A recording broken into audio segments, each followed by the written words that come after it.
What's good, R&B squad? This is Out of Ruth. I trust that this message meets you guys in good spirits. If you're new to this family, we don't believe that you're here by accident. Welcome. We're happy to have you. And Jesus is, of course, always happier. So, guys, it's a little bit noisy out here. If it gets to be too noisy, I will raise my voice above the noise. However, if you still can't hear me, please turn on the closed captioning so that you can receive this word. The word that I have today comes from a dream that I had and a couple things that the Lord spoke with me and showed me in the spirit. And there are 3 different words in here. Some of you are going to be able to relate to all 3 of these messages. You guys know how we do it here. Eat the meat, spit out the bone, take what's for you, and leave the rest. So I'm going to get right into the dream first, and then we will deal with the other things. Now, in this dream, there was this woman. And the first thing that I noticed about her is that she had a very cheerful disposition. She was quietly cheerful. When she smiled, it was coming from her eyes and not just her lips. That's the best way that I can describe it. She just seemed peaceful. There was this sense of calm and peace about her, and at the same time, she seemed cheerful, but quietly so. And she was going about her business, just performing little tasks. And as she performed these little tasks, she continued to be cheerful. And then I noticed off to the side, there was a woman that was looking at her, another woman. And this woman was glaring at her. She wasn't looking at her. She was glaring at her like, what is she so happy about? That's the expression that she had on her face. And so she approaches this woman with this cheerful disposition, and she begins to say things to her.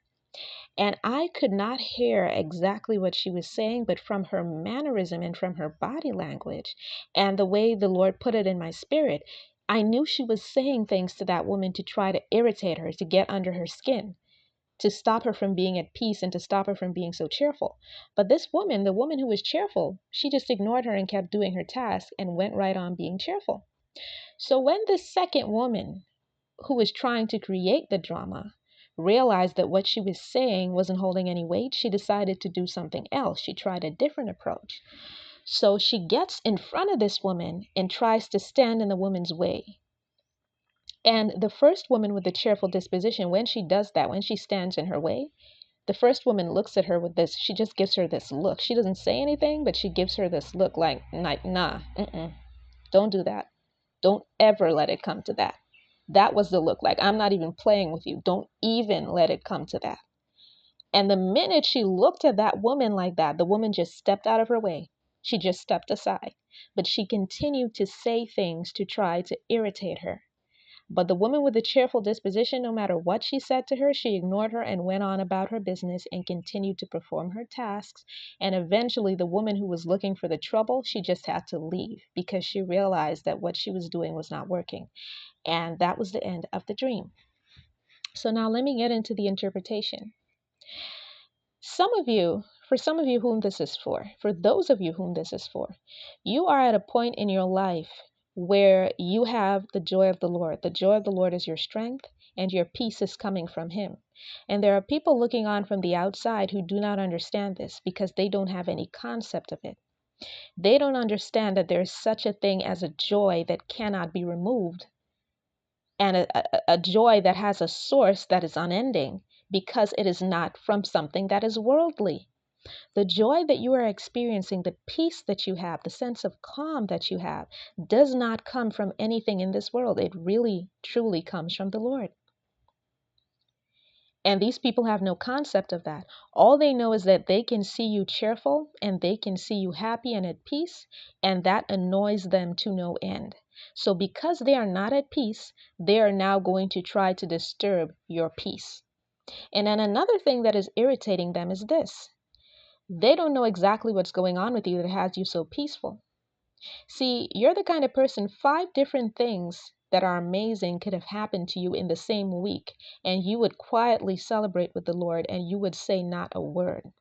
And then to another thing that is the thorn in the side of these individuals is that you are so private that it's hard for them to find out what's going on with you. They want to. They consistently stalk you. They stay trying to stalk you to see what's going on with you. But it's hard for them to find any information because you are such a private person, and they cannot stand that. That irritates them to no end. Because in most cases, they're the exact opposite. They are always very, very out there with anything that is going on with them, whether it's good or it's bad. They can't help themselves. They have to be out there with it. That's just who they are.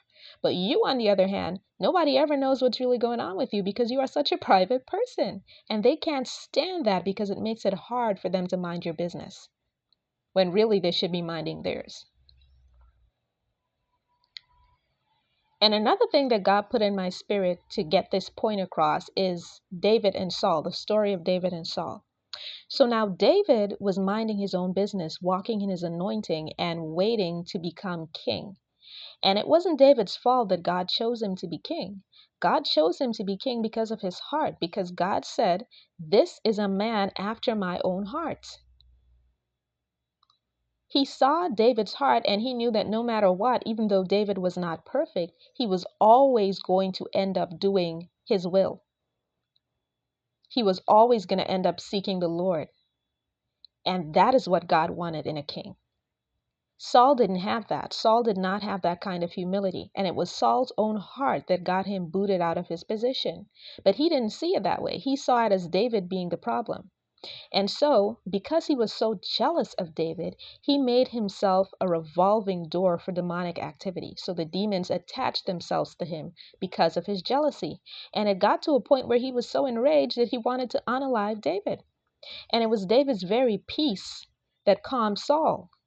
So for some of you, God is going to have to call upon you to pray for these people because they're so jealous of you that demons are now affecting them and stopping them from functioning like normal people.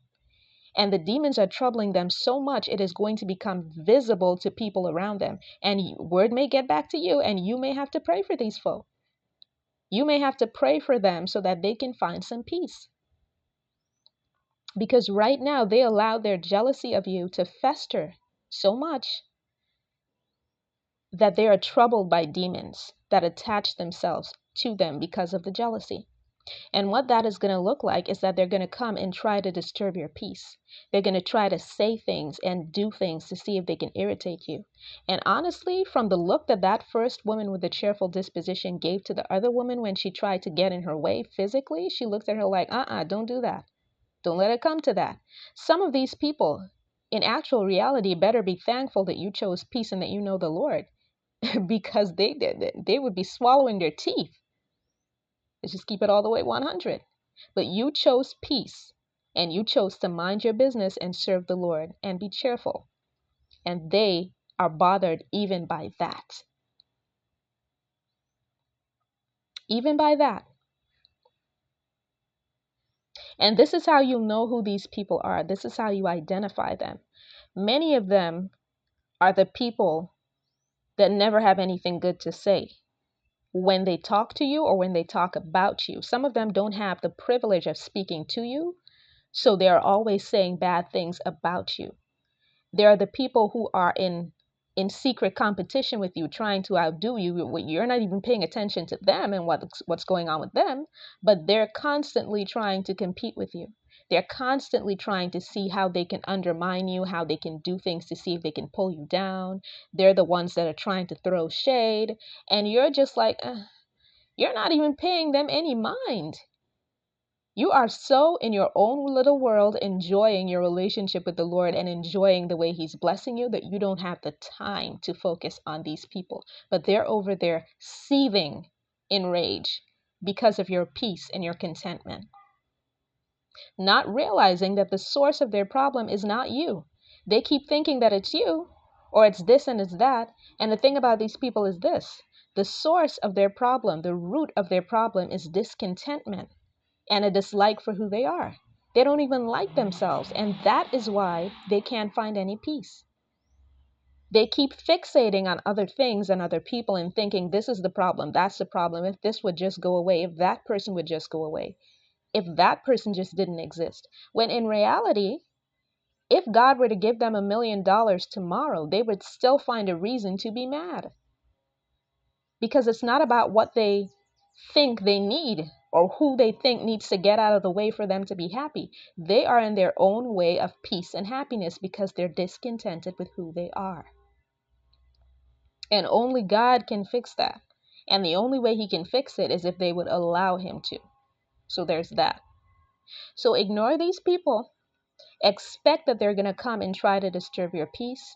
When they do arrive, ignore them completely. When they start saying things and doing things and throwing shade, ignore them completely. Because they're not even worth you coming out of that place of peace to address them. And so that's that word. Now, for the second word, the Lord is saying to somebody, get ready to walk into abundance and luxury. That was what I heard. Get ready to walk into abundance and luxury. So receive that if that is for you. Now, for the third word, what I saw in the spirit was this man.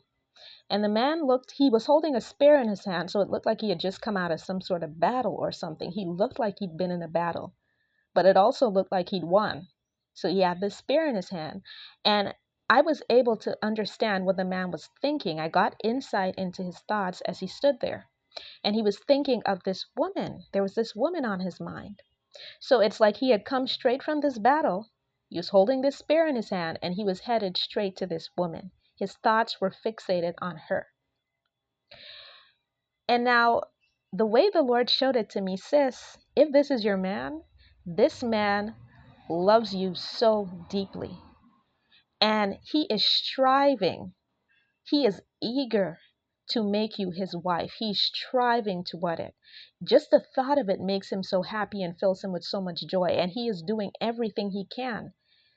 Even if he hasn't, if you're waiting for him to come back, if you already know who he is and you're waiting for him to come back, the two of you are in separation, or you know who he is and you're waiting for him to tell you of his feelings, or you've never met your person, just know that this man, regardless of which stage in the journey he is at, he cannot wait to be one with you. He can't wait. There is so much eagerness in this man. The desire is so great. And even if you have never met your person, this is a man he's feverishly praying for his wife to be. He doesn't even know you yet. He doesn't even know who you are, what you look like, none of that. But he is already covering you in prayer because he is so eager for that time when he meets you. And if this is somebody that you're separated from or someone who has not yet spoken his feelings to you, this man adores you. That's the best way I can describe it. He's eager. That's how I felt. That's the emotion that I felt coming from this guy with the spear that I saw. He is eager to make you his wife. He feels like there's a part of him that's not complete without you. And for this part is for those of you who already know who your spouse is. At this point, anybody that is not you irritates this person. That's just the way it is. Anybody who is not you that tries to come around in a romantic sense is irritating this person because he's like, nah, you're not it. You're not it. Neither are you. He just wants you. And trust and believe that even if he's not around you yet physically, or he has not spoken of his feelings to you yet, he is working diligently toward that point where he can make you his wife. He's dotting his I's and crossing his T's, and best believe that God is at the helm of all of this. Because God said that he is seasoning this man, he's preparing him, and he's preserving him just for you. And if you're a brother in Christ and that man is you, just know that when you approach this woman, she's going to welcome you with open arms. And that's the message, guys. So I hope that this message blessed someone. I love you guys. I will be back with another word as soon as the Lord releases me. Take care.